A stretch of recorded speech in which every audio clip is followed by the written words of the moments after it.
What's up, A to Z Sports Live on a Monday, another not victory Monday, a loss for the Titans. 0-2 start against the Rams as the Rams beat down the Titans in the second half. 33-19 is the final score.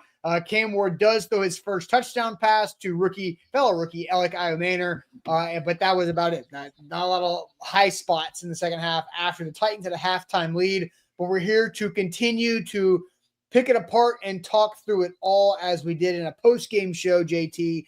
Yesterday, Easton and I went another hour. It was very similar to the one that you and I did after the Broncos game. So, we'll discuss a lot of these topics. And just to throw this out there, later in the week, we're going to have some news, good news for you guys about post-game shows of the future. American Toff asking, where is Zach? If you listened to last week's show, Zach is traveling today, and he will be back next Monday. Zach will continue to be here for every Monday after all the Titans games. So he, again, very quickly, he had a conference to go to, so he is doing that. So, all right, so we're going to have a good conversation today about a lot of things. What we expected these first two games. We're going to pick a side on one of Brian Callahan's most controversial decisions of this young season. And we're going to continue to talk about Cam Ward and how he is developing. Is he growing? Has he gotten better? Can he do more? There's so many different things. When is Callahan getting fired? I guess is going to be brought up quite a bit in the chat. But JT, welcome in. I hope you enjoyed your press box experience as much as you possibly could yesterday at Nissan Stadium, but let's get this thing off and rolling. Yeah, good morning, everybody in the chat here. Eric, good morning. Titans Kyle, good morning. Good to see all of you guys in here. Edward as well. Good morning, A to Z crew chat. Gonna do my best to replace Zach this morning. I know everybody in the chat is asking where Zach is, and I saw this question earlier. Jason, let's hope Zach doesn't blow a gasket this morning. I think he is safe. Because he is doing important business and numbers and things like that. He's in Miami, guys. He's in Miami. Okay, well, I didn't know that. So you know what? He's in Miami. He's having a better morning than us. He had a dinner last night that I wish I was at. Yeah. So so there you go. I mean, good morning, everybody. Good to see you all in here this morning. Excited to get into whatever, like you said, whatever that was yesterday. Yes, I was in the press box with Buck and everybody else watching this game from Nissan Stadium, and it was one of the games of all time. So excited to get into the discussion this morning. Yep. Let's do it officially. Welcome to A to Z Sports here live on this Monday. I'm Austin Stanley. He is JT Runke. We are powered by BTA Sports, helping you with your analytics of sports betting and fantasy football. And we go live every weekday morning at 8 Central Time on Facebook, YouTube, and Twitch. Links to the show segment by segment on our Twitter X timeline. Hit us up on Instagram, TikTok, and Threads for more great Titans content. Leave us a 5-star Google review for A to Z Sports. That goes a long way for our company as a whole. Got to thank our sponsors. They make the show happen, and they help out all of you. Wilson County Hyundai. Make them a part of your new car buying process in Lebanon, WilsonCountyHyundai.com. The Bone and Joint Institute, the region's destination for comprehensive orthopedic and sports medicine care. Barton Drury Insurance Group, customized solutions for all of your insurance needs. Botero Carts, life is short. Buy a golf cart, 2 locations, Gallatin, and the new one just opened in Columbia. And Window Nation, buy 2 windows, you get 2 free with no payments for 2 years this month only. So, JT, you know this now. We always like to play the one-word game in the post-game show. So before we dive into any of the analysis, we hear from Brian Callahan, we hear from Cam Ward, we go through all this. I would like to know, JT, what would your one word have been in the post-game show for this Titans loss that was 33-19 at the hands of the LA Rams after the Titans had a lead at halftime 13-10 and then a brief third quarter lead 16-13 before the wheels fell off and the train wrecked. What would your one word be? Yeah, I think my one word is outgunned. This was a situation, and it's becoming an increasingly obvious situation, that the Titans can play some competitive football for about a half. and then the things start to come off the tracks. They just simply lack the firepower to go 4 quarters right now. And this is not just like a offense. This is not a Callahan just set like simple thing. This is a team wide. This is even on the defense. I think a lot of yesterday's game can come down to the defense simply being outgunned, because you see the defense have a really nice first half. They get the interception on Matthew Stafford. They created the majority of what little pressure they did create in that first half yesterday. Yeah. You get that interception from Cody Barton. You keep that run game for the Rams with Blake Corum and Kyron Williams. Kyron Williams, 2.7 yards per carry on 8 or 9 attempts in the first half. Like, you were suffocating that part of the game so that you could focus more on eliminating Puka Nacua and Devontae Adams. But what we've seen so far through 2 games is essentially they just run out of gas. You saw in the second half how efficient that second half for the Rams was. I mean, they had one drive where it was 4 plays, 69 yards. Like, Puka Nacua and Matthew Stafford up until the middle of the fourth quarter were 9 for 9 for 90 yards yesterday. They were dicing the Titans' soft zone defense. You started seeing Kyron Williams and Blake Corum just gash the defensive front that ran out of gas. Like, it's not just on the offense. Obviously, they also ran out of gas and just could not get anything going as well. But like, this is a team that continues to get outgunned and can only hold a fight until about the middle of the third quarter. That's about right. This team is void of talent, and they're going to continue to struggle with staying at the pace of good football teams. So let's go ahead and hear from Brian Callahan. The title of today's show is "The Titans Beat Down by the Rams," has Brian Callahan and fans asking the same question, and that is, why in the hell can you not figure out how to stop having penalties? 23 penalties in the first 2 games that have been accepted. I don't know how many have been declined, but a handful of penalties have been declined by the Titans committed in the first 2 games. Here's Brian Callahan trying to figure out what the hell to do with these penalties. You guys had about the sense of the offseason? It's something that I'm still trying to figure out. I think we had a couple false starts today. We had just an illegal lineman downfield on the first drive, which is, you just got to come flatter on the screenplay, and just things that are just frustrating. It was very frustrating to be in that spot. It's obviously something that we had a problem with last year. It was a problem before. It's still a problem, and we're trying like hell to get it fixed. And so far, we haven't been successful at doing that. He's right. They have not been successful. Titans Kyle says 5 declined. We will take Titans Kyle's word for it. 5 declined penalties yesterday, maybe. That total, it sounds like yesterday. Because they only had 3 accepted in the second half, which they had 7 in the first half of that. And so, Darren says at this point it's the players' fault. David says it's an undisciplined team and it shows. I don't know. I mean, at times they're undisciplined. Guess who did not have penalties yesterday, JT? Dan Moore? I don't know.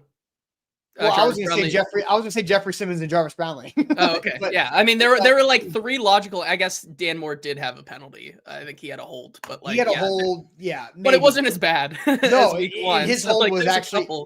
Dan Moore's hold yeah. was declined because he allowed the sack anyway. Yeah. But Jeffrey Simmons and Jarvis Brownlee Jr., they had no penalties yesterday after combining for like 5 or 6 against the Broncos. So I don't think it's an undisciplined football team. I think it's a football team with average or bad players. And average and bad players have to commit penalties at times because they're not good enough. You have L'Jarius Sneed's going to have holds. That's part of it. But that's not because he's a bad player. That's because he's an aggressive player. Jarvis Brownlee Jr. got better from week 1 to week 2, as did Jeff, from their aggressive / stupid penalties that they committed. And so I think it's just a bad football team. When you have false starts because John Njoku is shaking in his boots, then that's because he's a bad player and he knows he's got a better player in front of him. So let's go ahead and get to this on the offensive line decision, as they also cannot protect Cam Ward. 11 sacks in the first 2 games on Cam Ward. Here is Brian Callahan on the offensive line. What's happened the first couple of weeks? Yeah, I'd like to see better. I mean, I think part of that's, we're playing with a backup tackle for the fourth quarter last week and another one again this week. And that's not an excuse. We got to play better. But we're playing against some good teams. And this is what playoff teams look like in this league. It's what the defenses look like. It's what the pass rush looks like.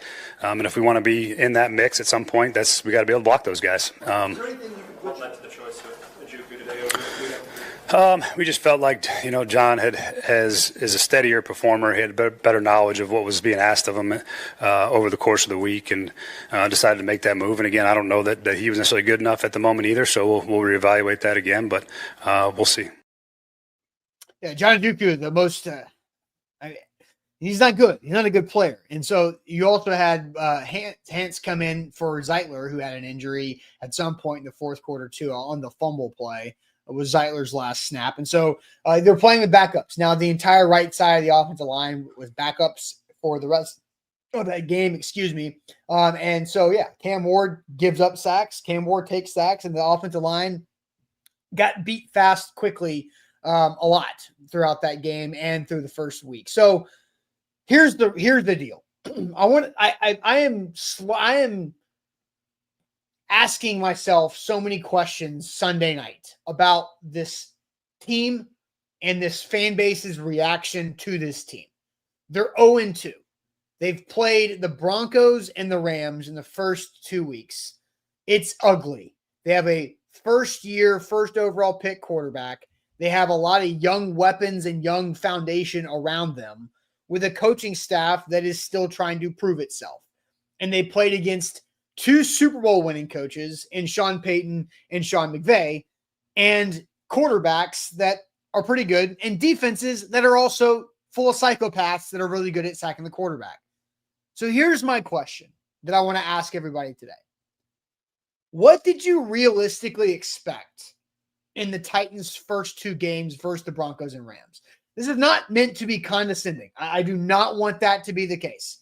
I'm not asking this out of being a jerk, but I am genuinely curious. What did you realistically expect from the first 2 weeks of this season? I want to know, because I'm going to tell you what I expected from this. And so we'll discuss this. Anthony says, excuses, Austin. I'm not giving excuses. I'm throwing out the reality, guys. And this is where I want to know what you expected realistically before the season about these first 2 games.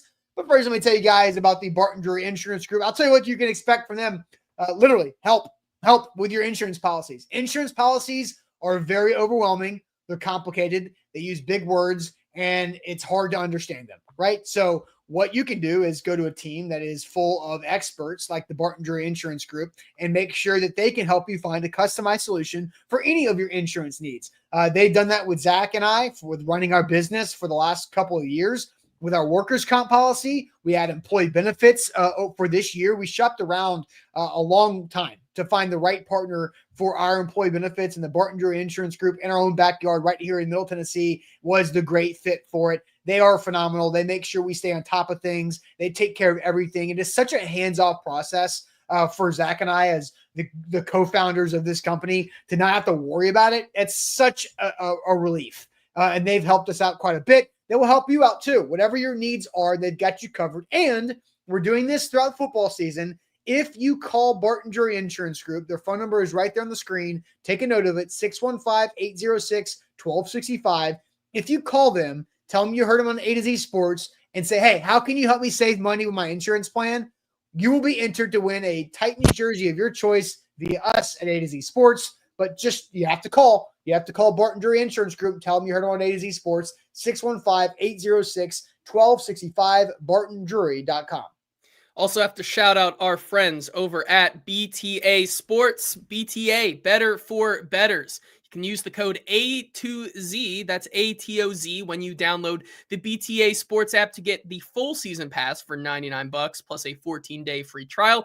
Only available through September. You can use the link in the show description or right below the title on the Facebook page there. Listen, once again, week 2 is very, very good for your boy here. Same. With my picks going up against Easton in our, we're having a little on the side. This is something me and Easton have always done when we've worked together, is a little bet off, I guess you could call it. We call it the best bet gauntlet. Currently 3-1 this week on my picks, pending a Houston Texans cover of the spread tonight, so could be 4-1. And then also hit a 4-leg parlay yesterday, and I could not have done it without BTA Sports. Smart bets, no guesswork. Once again, they deliver data-driven NFL picks, tools, and projections built for serious fans and smart bettors. So you got to get in with them. And I saw somebody ask in the chat earlier, can we have or able to get BTA Sports to give a tutorial? There is one. You guys, you and Easton did a video with the guys with BTA Sports. It's on our YouTube page. I believe if you just go over to the video section of the YouTube page, you can still find it. They give a lot of insights. There's a lot of pictures and how-tos and kind of shows you how to use the app there as well. So you got to go check that out.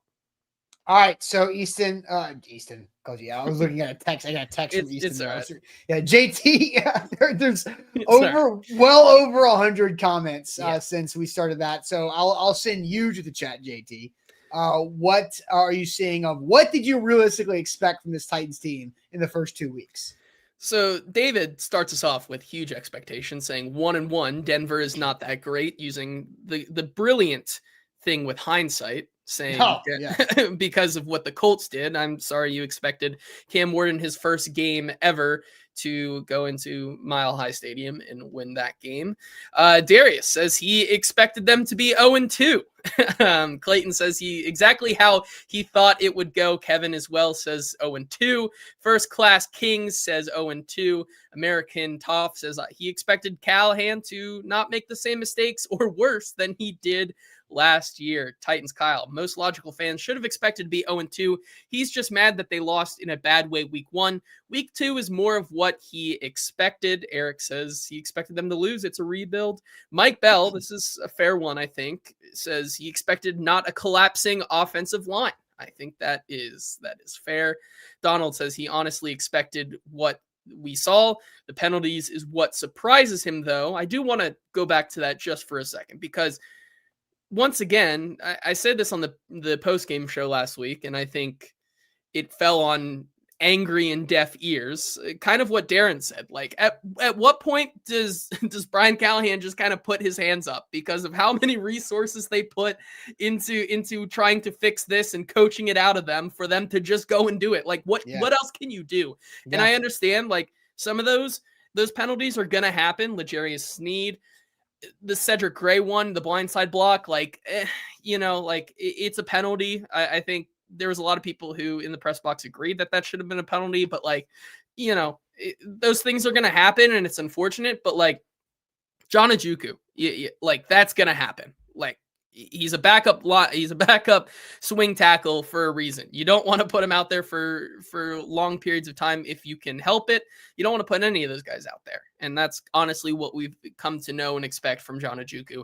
The one I will get is like Kevin Zeitler continues to have penalties, whether it's false starts or ineligible man downfield, those things. Like that's one person that you can point to that's like, like, with you're these 35 penalties. years old. Like, exactly. And like, not gonna lie, like he was one of the people that skipped most of the program this offseason. So like, I don't know if that translates there and that tracks.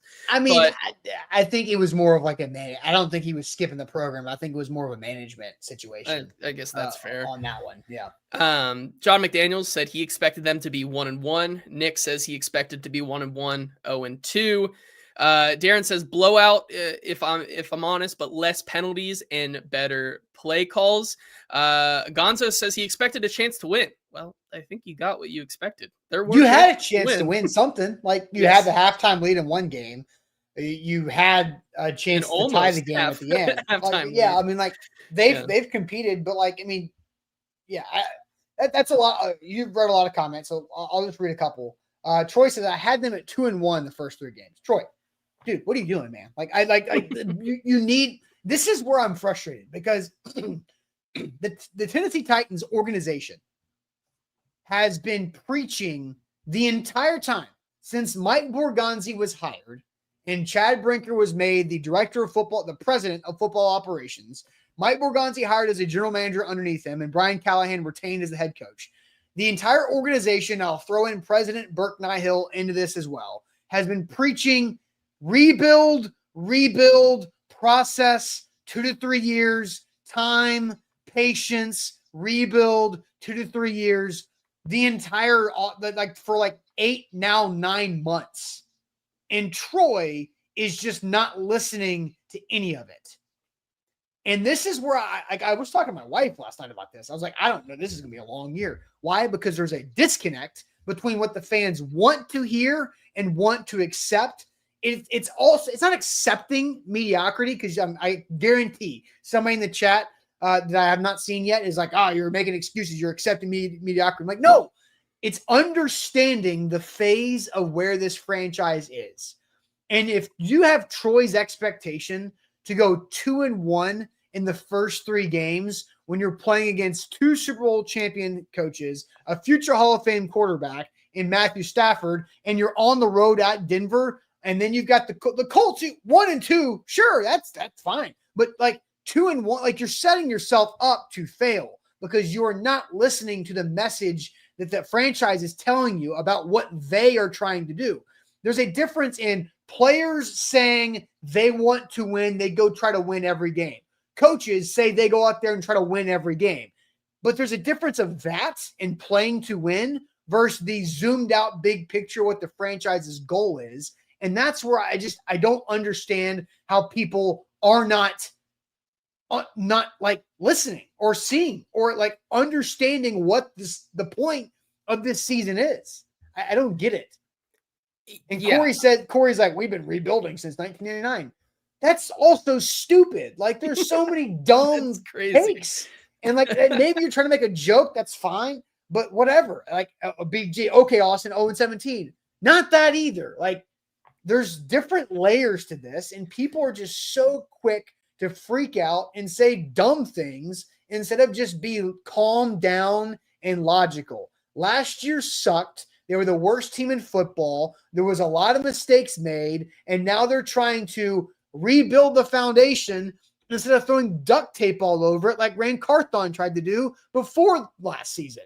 They were trying to do this the right way, and you guys are just flipping your lid over it. I'm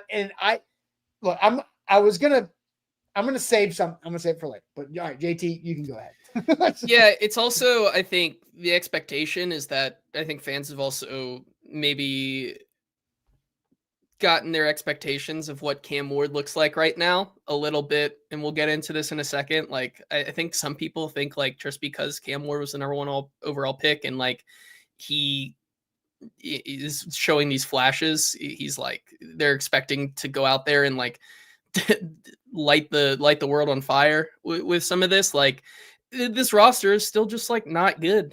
And I feel like it's crazy for us to sit here and going back through the offseason and saying, yeah, they start 0-2, and then we really get into the games they can truly win, starting with the Colts in week 3, and then we'll go from there. And here we are, 0-2 against really 2 good teams. And listen, I actually think the Titans, from a scoreboard standpoint, have exceeded my expectations. I didn't think that they would lose that game in Denver by 8? I didn't think they would have. I didn't think they were going to have chances to win any of these games, and yet they continued to show there's fight in that locker room. There's fight within this team.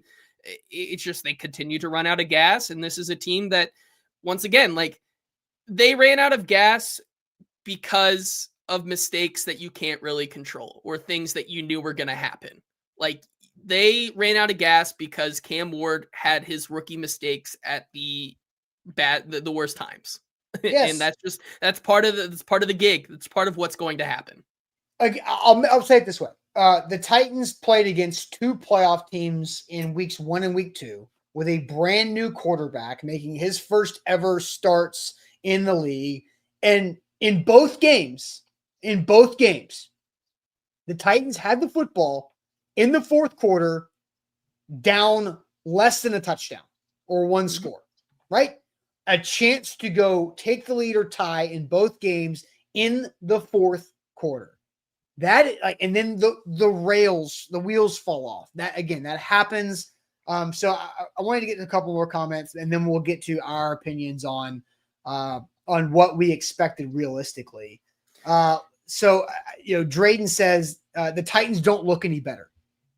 It's 2 games, and this is where I'm frustrated. It's like, what did you expect? Like, and people are using this is another topic that East and I might get deeper into tomorrow, but I've seen so many times 3-16, 3-16, 3-16, 3-16, right? Callahan's 3-16. Yeah, he's 3-16, right? But like this team is 0-2. So you cannot blame this team for 3-14 last year. It's a new team. There's only like 20 people, 21, I think, that made the 53-man roster that were a part of last year's team. That's less than half. So this year's team is 0-2. They don't look any better. It's 2 games. Last year, they were 0-2 through 2 games, and they played weaker opponents. And so, like, you got to, like, be a little bit understanding. You know who else is 0-2? The Chiefs. There's 0-2 teams that are in pain right now. Landon says DK and Iman are starting to shine. Femi isn't playing bad football. Cam is growing, heading in the right direction. That is a good take there. Brian, I get this too.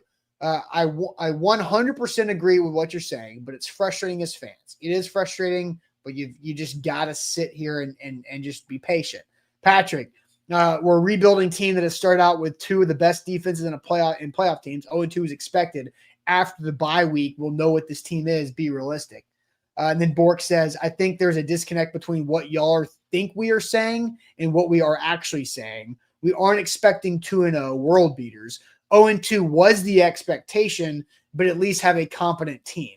And I think my thought on that, again, you should have been expecting 0-2, but why should you expect competency out of the gates when you have a very difficult schedule to start?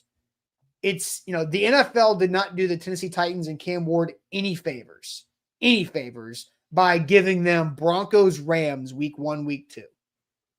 So competency, again, I said they had a chance to either take the lead or tie in the fourth quarter with the ball in both games. So they competed until they were outclassed or outgunned or whatever you want to say, as JT mentioned. So any thoughts on the last few comments there, JT?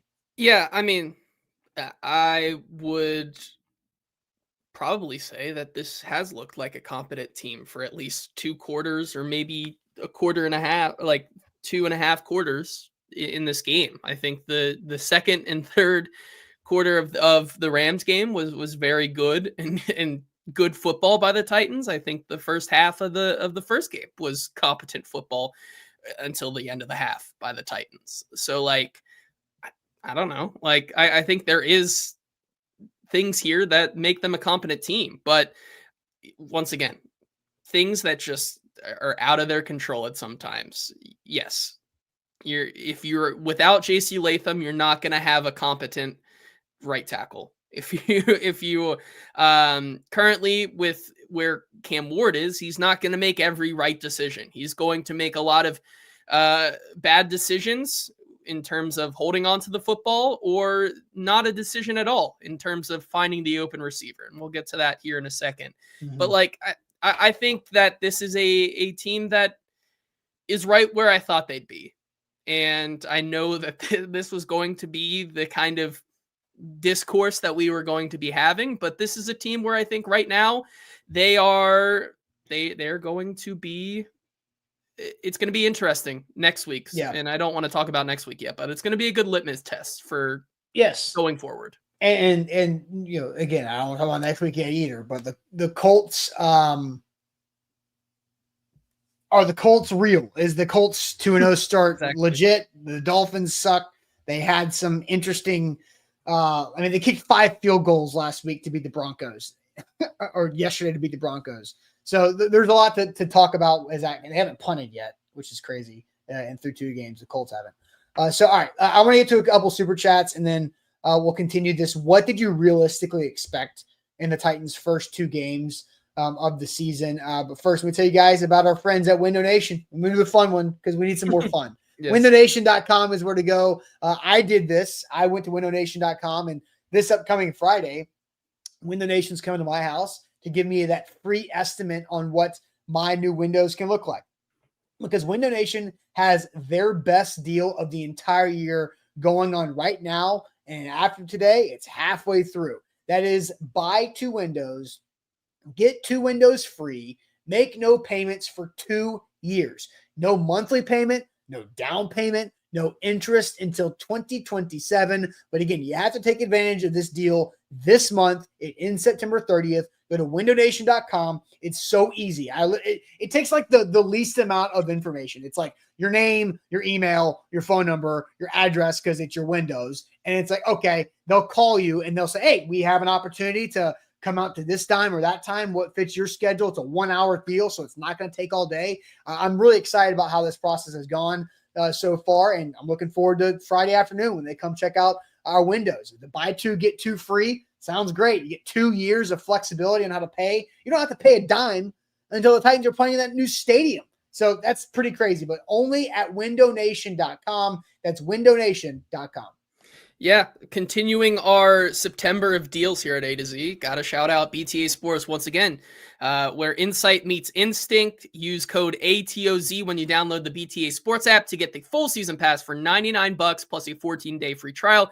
Only available through September. Use the link in the show description. Austin, like I said, I've been using BTA for less than 2 weeks now, and I've already made my money back on the season pass. So it's just that simple. Their insight and their analytical trends are really good so far and have helped me out really a lot so far. So got to shout out BTA and use that link in our show description. All right, so more super chats. We were asking the question, what did you realistically expect from this team in the first 2 games? And my answer to this is I expect them to be 0-2, and I expected the offense to be ugly because they've got new pieces. They've got Alec Manor, Chim Dike, Gunnar Helm that were going to be big parts of this offense with a new worked offensive line. Again, Lloyd Cushenberry just returned from his Achilles tear. He's got to get reacclimated. Kevin Zeitler's got to get acclimated. JC's flipped. Dan Moore's new. So there's a lot of new things that have to go into one and blend together. And it's going to take time offensively for them to look competent because Cam Ward has never done this before. So King VC says, lock in like the show. Just had expectation that Cam Ward would not lose us the games. And so far that's been good. I mean, yeah, the sack fumble was not great. We'll talk more about Cam Ward specifically here in a moment. Grizz Nation said, join the chat late. So I don't know if this has already been covered, but the team has no pass rush, basically. I hope Jeff Simmons wrecks the game. I mean, he's exactly right. There's no pass rush whatsoever. Yeah. I guess, that's one where, like, at this point, it's not excusable. I gave Brian Callahan's answer the benefit of the doubt last week, saying this is how they schemed it up because Bo Nix is a guy who really likes to get outside the pocket. So we tried to keep him more inside that pocket. And to do that, you don't have as much pressure. But this week with Matthew Stafford, he parks and barks. He drops back 2 steps and then throws the ball. He ain't moving. I mean, there was one at the end of the game there where it was so far out of the I guess, like, it was out of the realm of the Titans coming back. This was like when they were back down close to the goal line and they just decided to take a knee and the game was over or whatever. He rolled out to his right for the first time that game and like had a pretty clear shot to just waltz into the end zone if he wanted, like a normal quarterback would. Like, he had so much room in front of him, and Matthew Stafford just kept going out to the right to almost to the sideline because he was like, I'm not going to run the ball. Like, I have an opportunity to score a touchdown here, but I'm not going to do that to my body. Like, this is a team that could not generate any pressure. And this also starts with Draymond Jones getting penalties. Arden Key, once again, even in a rotational role, doesn't look like a good pass rusher. Femi Oladejo not getting a lot of pressure. Jeff Simmons without Tavondre Sweat there. Like, once again, it's pretty easy if you don't have Tavondre Sweat in there to double team Jeffrey Simmons and have this team is only able to get pressure if the secondary can lock down the wide receivers for more than 5 seconds, which is few and far in between right now in the league. And it's not going to get better. Like, I think that's a fair assessment right now with this team. It's not going to get better. And you're playing a couple offensive lines upcoming. Well, I guess not the Texans, but the Colts specifically, where it's going to be even harder. So yeah, I don't know. Hashtag QJ says, Arden Key play yesterday? Yeah, he did. And I had the same reaction when I saw him on a replay at one point. But, the Titans defense is fine until they break because they can't keep up. It's very similar to last year, that they do a really solid job until they can't, and it's just, what do you want them to do? And this doesn't fit really into our show, but I do want to just point it out because I saw a comment earlier about the defense. John said Sneed got beat. First of all, it's Sneed. Got beat bad by Adams all day yesterday. Can't get a penalty when your man blows by you. First of all, Sneed, I don't people were kind of coming after Callahan for saying he had a good game. I'm one of the things I'm going to be doing right after this is turning on the all 22 for the first time this week. My jury is still out, and my opinion can absolutely change. But L'Jarius Sneed had a good day. He had maybe one or two plays in that game. Yes, he got beat by a future Hall of Fame wide receiver down the sideline for a touchdown. Sure. The one where Whittington kind of blew past him and got that huge play, I'm not sure it's exactly was on him. He kind of turns around thinking that Monty Hooker is going to be there to help him, and he wasn't. And he kind of looks at Amani Hooker and says, "What are you doing? That's your guy. You're supposed to pick him up." He had a bunch of pass breakups against Devontae Adams. I thought he had. So there's some stats on Sneed because Cody says Sneed was bleep. Adams dropped a couple passes where he got beat. I mean, you once again. All right, here's the stats. Sneed was on Adams for 22 of his 31 routes run. There were 9 targets. 9 targets to Devontae Adams with Sneed in coverage out of 22 coverage reps. 4 catches allowed by L'Jarius Sneed on 9 targets on 22 coverage reps. One of those 4 catches was stupid good by Devontae Adams, literally diving on the turf, scooping it up right above the turf, as Sneed was also diving on the turf, laid out. And you know what? He gave up a touchdown to get beat. But Sneed also had a PBU on the goal line against Adams. The nature of the cornerback position is to get beat and to lose. But L'Jarius Sneed was doing pretty good. So 3 catches on 9 targets and of 22 coverage snaps. I'm removing the 1 catch that was insane. Because what are you gonna do? What are you gonna do? that was nuts. You gotta shake the guy's hand and say, yeah, man, you get paid a lot of money too, just like me. So I think Devontae Adams, he had a big game, but 4 catches, 3 of which you could say Sneed got beat. You get beat 3 times out of 20 something. It's not bad corner play. No, one of them just happened to be a touchdown. But what do you know? Yeah, you expect the Titans to do more too, right? Yeah, I think that I said this yesterday about the only thing people remember is the Devontae Adams touchdown, and that's all they're gonna remember. So I just wanted to put that out there. Sneed, I think people who said Sneed was bad yesterday are just wrong. So they are, yeah, because that's the problem with only watching the broadcast, is that you only notice L'Jarius Sneed when the ball goes the direction of who he's covering. You don't notice the other 13 snaps that he's covering Devontae Adams in a pass play that the ball does not go to Devontae Adams. Yeah. You notice the 4 that got caught by Devontae and 38 was there. Mm-hmm.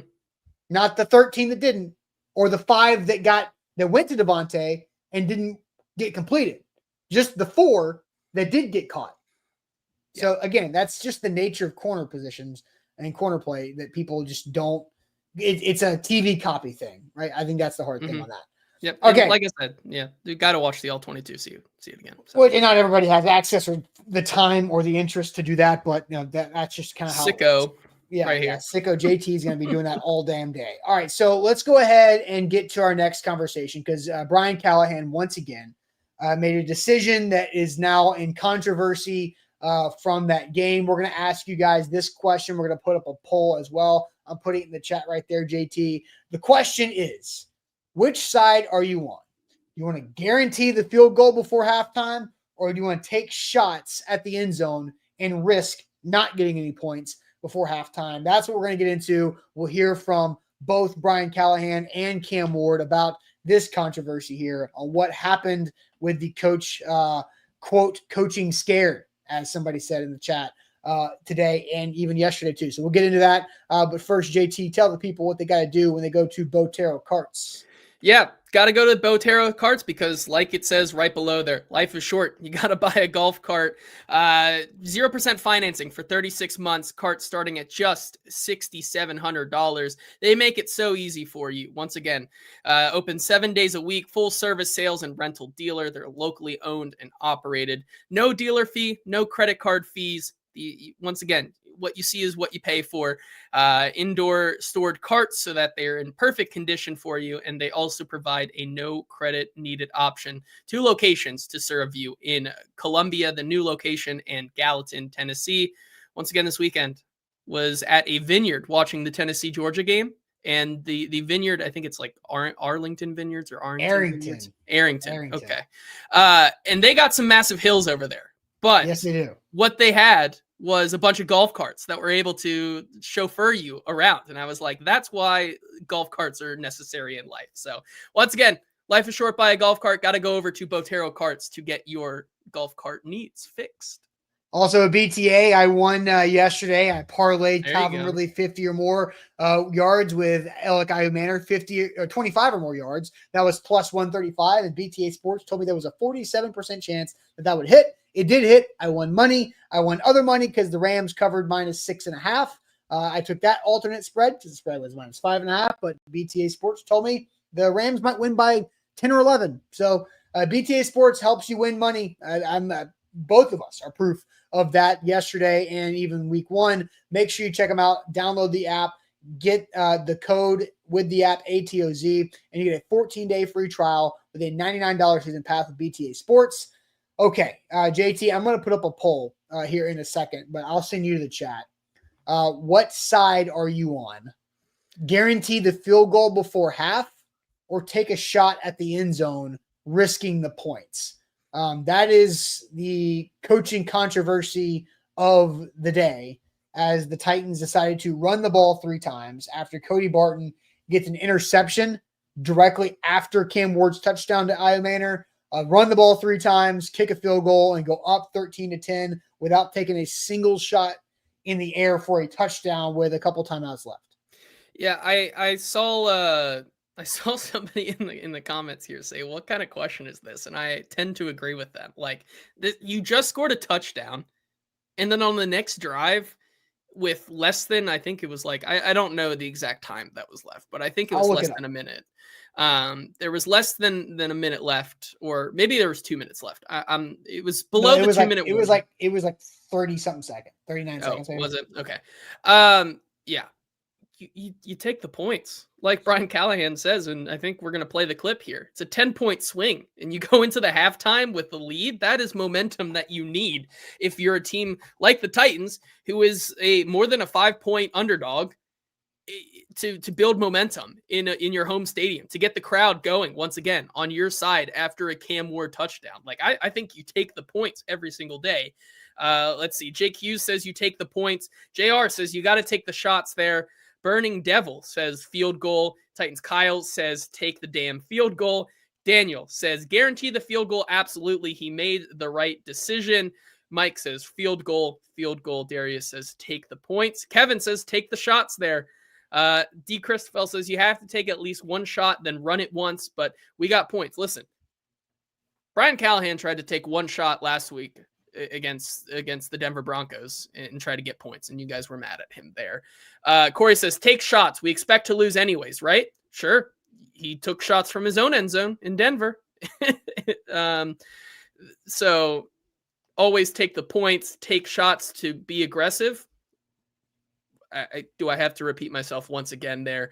David says the points. Ashley says take the shots. What do you have to lose? Points. Rooney says take shots. Field goal not going to win.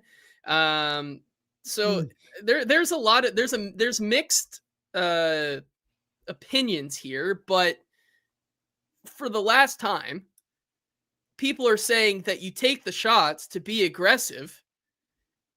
And it feels like these were the same people last week who said you cannot be aggressive like that. Like I get it. It's different field position, right? You were on the Rams side of the field versus in your end zone, but the idea is the same, I think, in my opinion.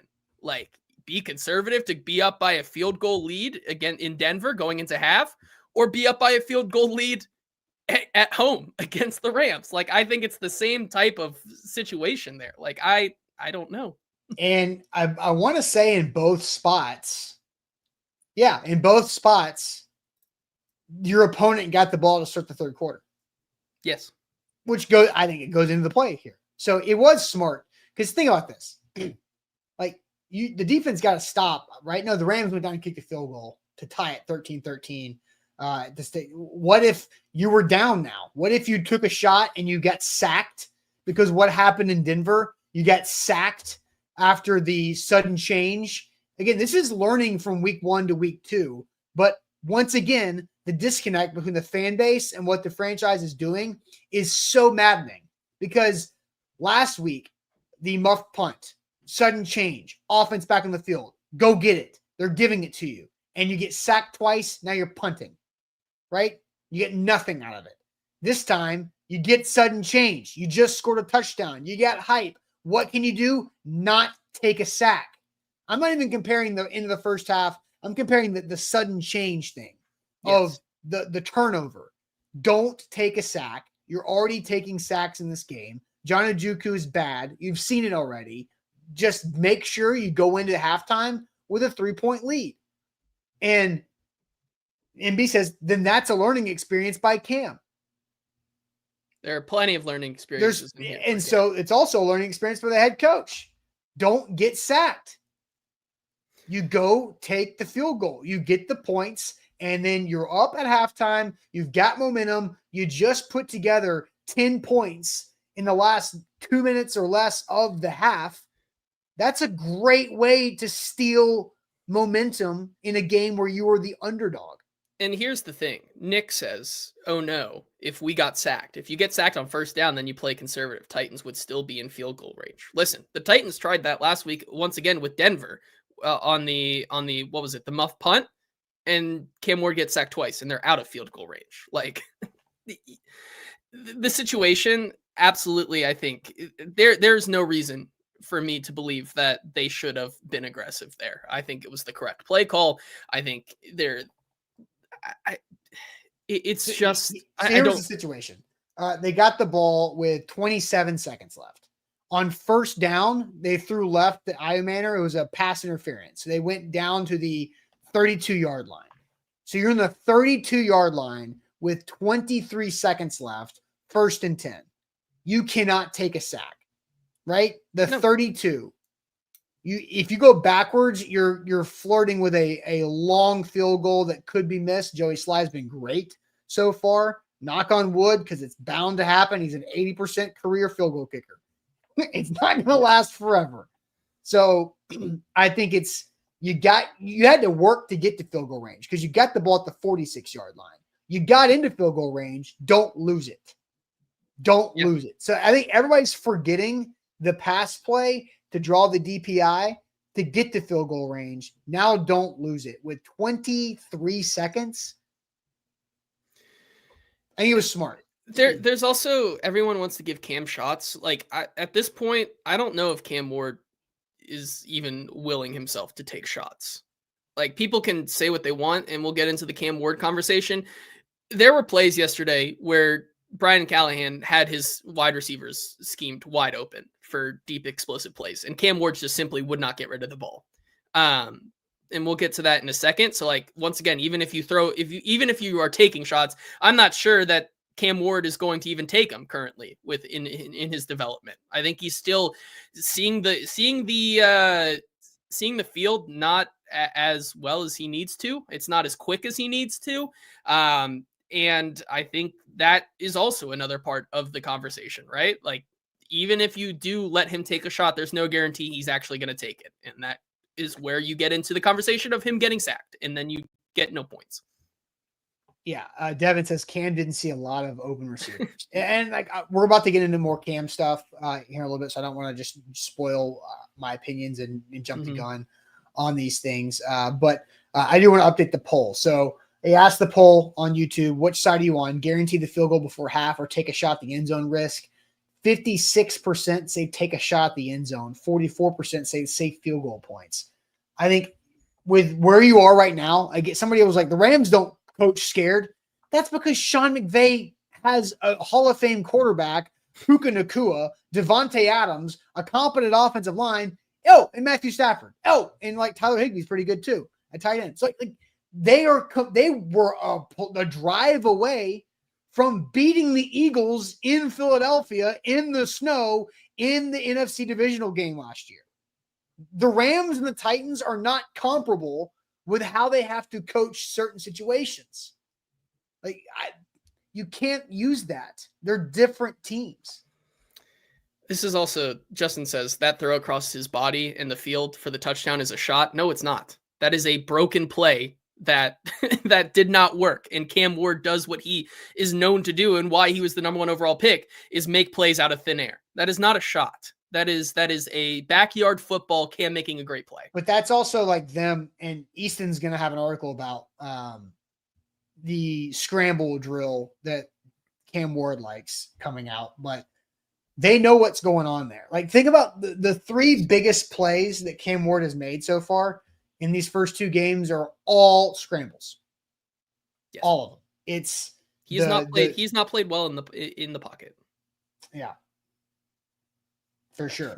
Sorry, I didn't mean to get ahead of us, but like that's I think let's just do it then. Let's jump into it. Okay. I don't think we never played the clip about. You want to show it real quick? Yeah, I do want to play that because here's Brian Callahan and Cam talking about the end of half situation here. Any thought going into halftime on taking a shot with how Ward and Iron seem to be clicking? Just because of the distance to the end zone, it would have been I just didn't want to do anything where we put the ball in harm's way in that particular moment after a big turnover and a chance to go kick the field goal and take the lead, going into half. I thought that was a huge 10-point swing for us, and so I wanted to make sure we took the points there. Take a shot at the end zone? Yeah, I always want to go deep. That's my mindset. But at the end of the day, the goal is to get points out of there. Cody made an incredible play for us. We got points out of it, and so, that was a win for us right there. I mean, nobody's complaining about this. Yeah. Here's my overall feeling. This is what I feel like the Titans fan base is doing with this 0-2 start. There's a ridiculous questions, and I'm getting tired of it. Micro analyzing every little thing. This is ridiculous. Micro analyzing every little thing. I feel like Brian Kelly in that spot. Now, Brian Kelly was getting mad at LSU media for micro analyzing them after beating Florida, but that I feel like everything is being micro analyzed. Let's stop. We collective, we have to stop micro analyzing everything about this team. They are a bad football team full of either young players or not good enough veterans. Let's stop micro analyzing this team. For the love of everything, can we please calm down? Cam Ward is showing good signs. We're about to show Cam Ward and talk about Cam Ward not being super great in the second half of this game yesterday. He was pretty good in the first half. We have to stop microanalyzing everything, zoom out, and understand that there's growing pains and understand that things are going to be okay. You had a really tough couple of tests at the very beginning of the semester. Just don't let it snowball and chill out. Yeah. And this has, and like Jack, I'm not defending Brian Callahan. You have to understand where you're at. Don't accept bad. Don't accept mediocrity, but understand reality. Understand where this franchise is at, and that duct tape is not an option. Yeah, and it comes down to Cam Ward because people are saying JT's about to microanalyze Cam Ward. No, he looks like a rookie. He doesn't, and it's not, he doesn't look like a Jaden Daniels rookie. He doesn't look like a CJ Stroud rookie right now. He looks like a rookie that is still trying to figure things out, trying to see the field at an NFL caliber level. And when you talk about Cam Ward right now in the pocket, Cam Ward, his vision on the field, there was a drive yesterday where the Titans were still in reach of this game and still had the ability, and even not in the pocket. One play, Cam Ward drops back and he has Tyler Lockett wide open over the middle. And instead of staying 2 more seconds in there, which he had time. A beat, not even 2 seconds, just a beat. Yes. Right? You get what I'm saying there. Yeah. Like he does not decide to take the throw. The next play, or that was the one after. The play before that is a play outside of the pocket. Cam Ward rolls out and has Calvin Ridley wide open coming towards the sideline. And Cam Ward does not throw it when he needs to. It's just those little things right now where Cam Ward is not playing well because he doesn't see the field yet at the NFL level. And that's okay. Like he is a rookie. Like these are going to happen. And that goes back to your point right now. This is an 0-2 team that does not have the caliber of player to play at a winning level. And that's going to come with time. That's going to come with Cam Ward getting more reps, seeing the field, watching the tape. That confidence and that ability to trigger and pull the trigger on some of these throws is going to happen. And Cam says, show the all 22 or we don't believe you. I will. I'm going to go an hour from now, go to my Twitter page. It'll be there. It will. Yeah.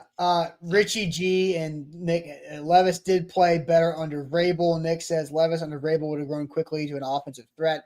Guys, that was a completely different Titans roster. Like they had Derrick Henry.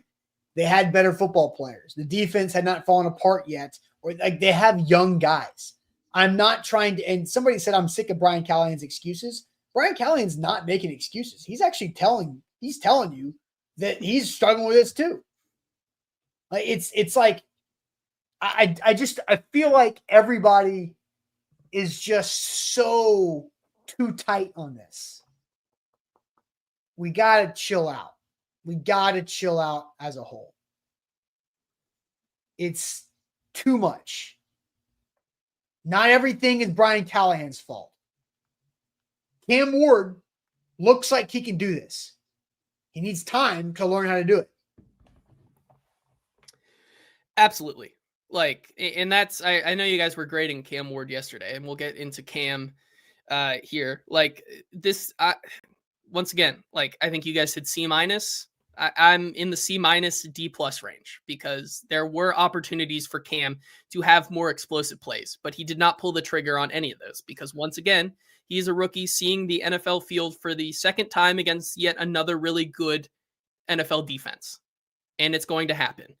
And I think the inconsistencies right now is why you're seeing Cam Ward's only explosive plays come on scramble drills, because that's what he knows. That's what he's comfortable with. He's able to do those types of things outside of structure. He has not played well in structure yet. And I think that is what we need to still see. And I don't like, and I know people are calling for Callahan's job in the play calling. Like it is a relationship that has two. Can we play that clip of Cam talking about? Which one? He had a clip yesterday of him saying how, the play calling and how he is growing and how he wants Brian Callahan. Strides. Yeah. We'll play that clip. Here's Cam Ward. I did, especially in just getting in and out of the huddle, the speed of the game. But at the end of the day, I mean, I'm I'm trying to win. And so that's what, our goal is here to do, is to win. And, we got to turn around fast. We just got to continue to work, come in next week with the right mindset like we have every week, and, just continue to try to get better. How much of a sense of urgency is there with a divisional opponent next week coming into town? Big sense of urgency. That's a must-win game. Every game is a must-win game, but especially in division. So, I just continue to, lead my guys, continue to, make sure we still have that team camaraderie and, just get better from one week to the next. That's not the clip you wanted. It's okay. But It's the wrong one. it's okay. But there's one, and we'll get to it here in a second, where Cam Ward says that he wants more control. He wants to build that relationship continuing with Callahan. He wants Brian Callahan to call more games for him because he likes what he's doing, but he needs more reps. He needs more. Well, I think I'm capable of a lot. Coach Callahan, he's gave me, a lot of authority. So I want more of it. And that's the relationship that, me and him are just building every day. He's only called 2 games for me. I want him to call a lot more games for me. He's one of the coaches who's going to do his best for his players, get his players in the right situation, run game, pass game. And, we just continue to grow. I think that's the biggest thing. Is it hard to be? So that's the one you wanted, right? Yeah. And so he's going to get better. Guys, Ben asks, he's going to get better. Are the Titans going to ruin Cam Ward? No, guys. They're 0-2. It's been 2 games. 2 games. We've got to quit this stuff, man. All we're going to do is drive each other insane. I'm already losing it. I know. I'm already losing it. The collective chat is driving me insane. You know what? It's September 15th.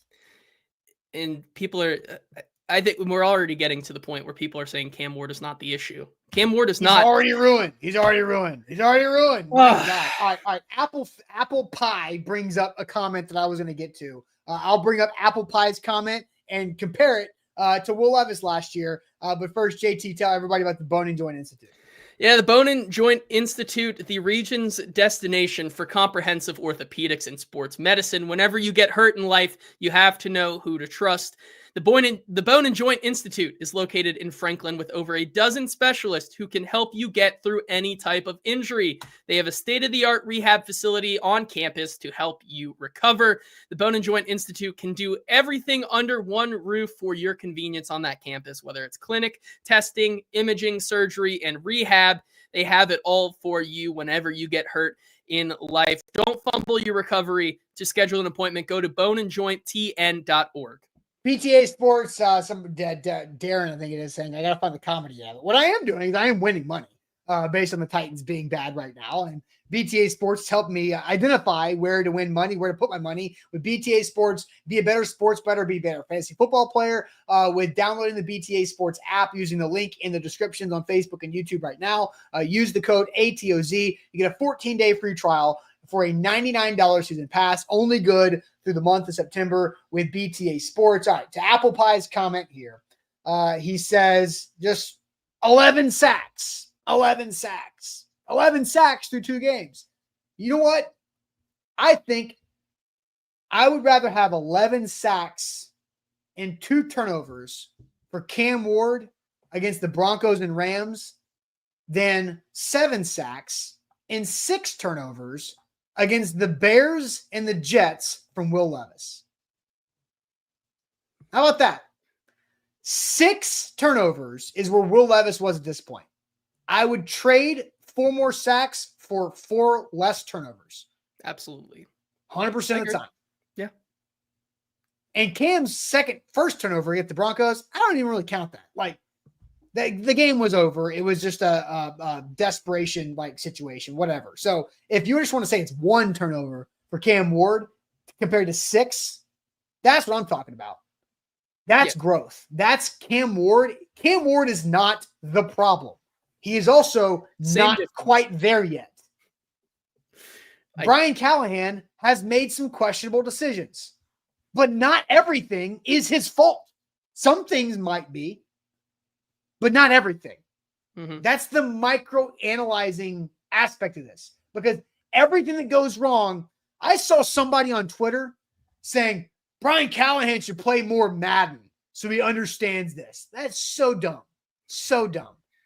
If Cam Ward is getting sacked 11 times, that means they have to pass it more. That is that's the equation we have right now. We're getting 11 sacks, and he is not seeing the field as well as he can and will be eventually. So we just need to start slinging it more. We got to start sending guys deep. We just need to start chucking it up with 11 sacks. I don't know. All right. We have some super chats to get to. Yeah. So I want to get to these super chats because you guys paid for it. I appreciate the time. I appreciate the efforts and all this.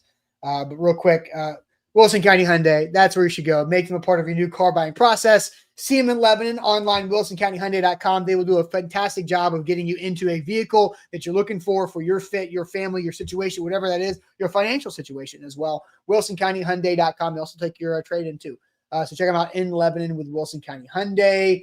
Super chats to end this misery. Kick it to the King says that last half drive showed Callahan doesn't have a foot on the throat mentality. We got the first pick last year for a reason. You're bad. Take more risks. Kick it to the King. We've been over this. This is exhausting. And also, kick it to the King again. Thank you for your super chats, for your terrible, terrible commentary. The last field goal was pointless when down 2 touchdowns. No. You were down 3 scores. Math is not hard. Kick it to the King. You have paid us $5, $7, $12 for this. That's 12. That's math. 17 points is what the Titans were down. Here's more math. That's 3 scores. You can't get 17 points with just 2 scores in football. So what do? You have to get 1 score. How do you do that? You kick a field goal on 4th down. Because if now you're down 2 touchdowns. Now there's some way you could possibly extend the game, get the ball back, and then see what happens. But you've got to get down 2 scores. You were down 3 scores. Now you made it 2 scores. That's the correct math. Any pointers to add there, JT? No. I mean, I think at this point, like this game, there were a lot of good things that they did, and I think if we want to believe that they needed to be more put your on the throat mentality, I need to see more from Cam Ward then. Like I'm not seeing what apparently everybody else is seeing, because I don't know if Cam Ward can operate the offense right now in a way that is like foot on the throat, like be aggressive mentality. I don't know if it's there. I have not seen it. So. Kick of the King's trying to excuse himself by saying I said 2+ touchdowns. No, it wasn't 2+. It was 3 scores. There's a difference. 3 scores matters. I'm not trying to trash super chatters, just chatter. I know I'm trying to be chill, but like I think it's very. We're 2 games in a situation where we expected them to be 0-2, and yet we think that this team can play way better than they can because the aura of Cam Ward, I guess, in some respects. Like, he's a rookie. They are not firing on all cylinders yet. So this is about the first half again. Kick what risk? We weren't supposed to get the ball. The Barton turnover was a gift from God. You were given a gift from Jesus. Don't pull a Fisher. So take the lead. That's the gift. The gift is that you're now winning at halftime instead of being tied because the Rams got the ball in the 3rd quarter. The risk is getting sacked like you did in Denver and not getting points. That's the risk. C. Rich, this is the last super chat. It just came in. We may be the worst fan base at understanding offense. The same people who vouched for Vrabel complain about him running too much. Passing brings risks.